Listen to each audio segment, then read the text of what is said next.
And now that we've heard these state updates, our Amna Nawaz and Lisa Desjardins are here to offer some critical context on where the race stands. Amna.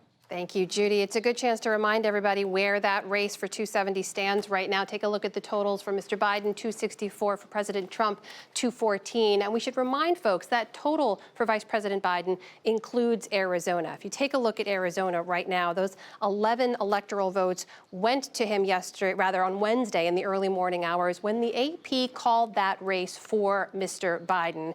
Just a reminder, the NewsHour relies on the Associated Press for those calls. You may see that call has not been made by other news outlets, and here's why. There are still about 450,000 votes outstanding there. The majority of them are over here in Maricopa County, that's Phoenix and the surrounding suburbs. Another 30,000 or so in Pima County, just south of that. It is a very tight race, and that's why some outlets have not yet made that call. Now, the AP says they stand by their call. They said they're going to continue to monitor the vote count. The votes are still very much being counted, but they say the facts will lead the way. Lisa, this is obviously a race both camps are watching very closely. Right, and just to mention, of course, Arizona also has a very hot Senate race, which the AP has called in favor of Democrat Mark Kelly. But speaking to sources with the McSally campaign, the Republican Martha McSally, they're not giving up yet. She's not conceding. So we need to watch everything in this state closely. Very closely, about 89% of the expected vote in so far. So we'll continue to watch that. But there's another state we're looking for a call. That is the state of Pennsylvania. Lisa, 20 electoral votes at stake here. What is the latest? Keystone State is key. You knew I would say it sometime this election season. I had to.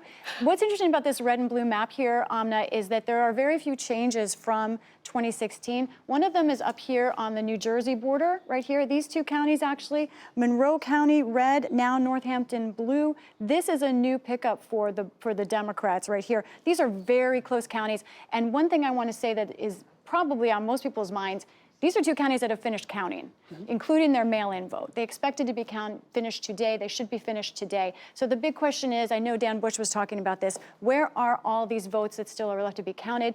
As he said, mostly we know when they are, that they were early votes, absentee votes. But we do know that Philadelphia County is still counting, and we expect around the state, Allegheny over by you, Pittsburgh, they do have those 30,000 outstanding votes that they will get to on Friday that we talked about earlier. Meanwhile, 2 days after Election Day, some Senate races still not yet called. When you look at the balance of power, just remind us what's at stake here. We have a tie right now, 48-48. And look at these white dots. There are 4 outstanding Senate races, one of them in the state of Alaska.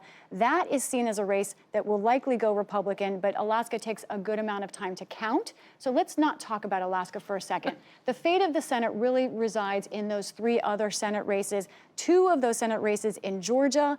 Let's go through where we are with those to remind people. This is the Kelly Loeffler race. She is the one appointed senator to fill a vacated seat this year. Look at this. This is a runoff. None of these candidates have received more than 50% of the vote, which is what's required in Georgia. So we will have a runoff.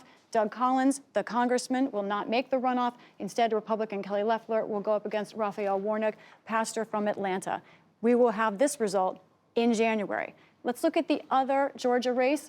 Look at this, David Perdue. He is the incumbent Republican. Remember what I said, 50%? He's just there.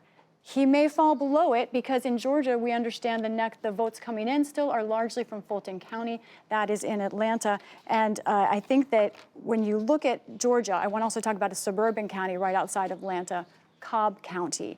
This is why Jon Ossoff is in this race. When you talk about Cobb County, here we go, just outside of Atlanta.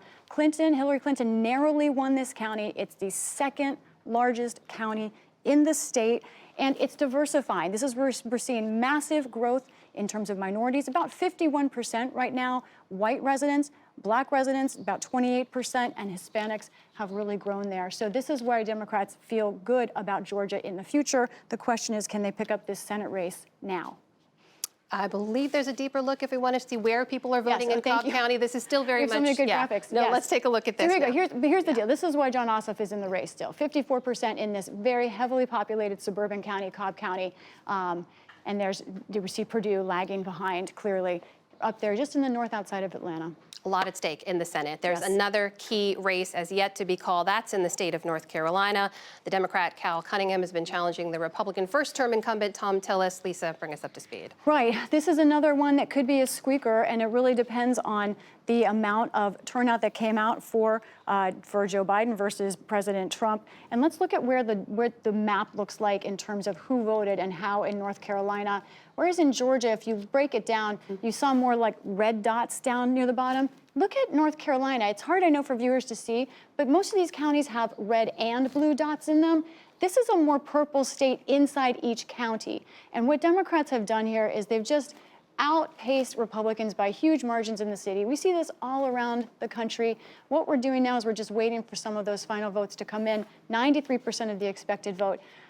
These are the three races that will decide who will be in charge of the U.S. Senate. Mitch McConnell himself, the Republican leader, said just in the last day he's not sure who's going to win. Profound implications there. Yeah. Also, 2 days later, we're still waiting on some House calls here. The vast majority of races, we should say, Right. have been called. As you reported yesterday, though, Lisa, this is not what Democrats wanted to see so far. Right. Here we have, this is what's been called so far, but it doesn't give the full picture. You see those white dots, about 37 House seats still to be determined, still out, too close to be called. But the fact is that Democrats are facing right now a loss of somewhere between, now it's upping from what I said yesterday, somewhere maybe 10, maybe 15.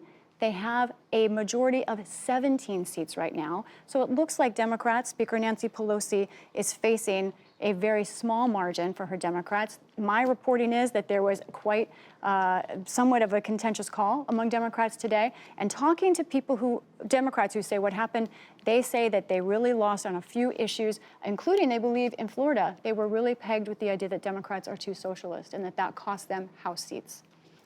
A lot of soul searching in the Democratic Party right now, and a number of races still to be called. Lisa Desjardins bringing us up to speed. Thanks. You're welcome.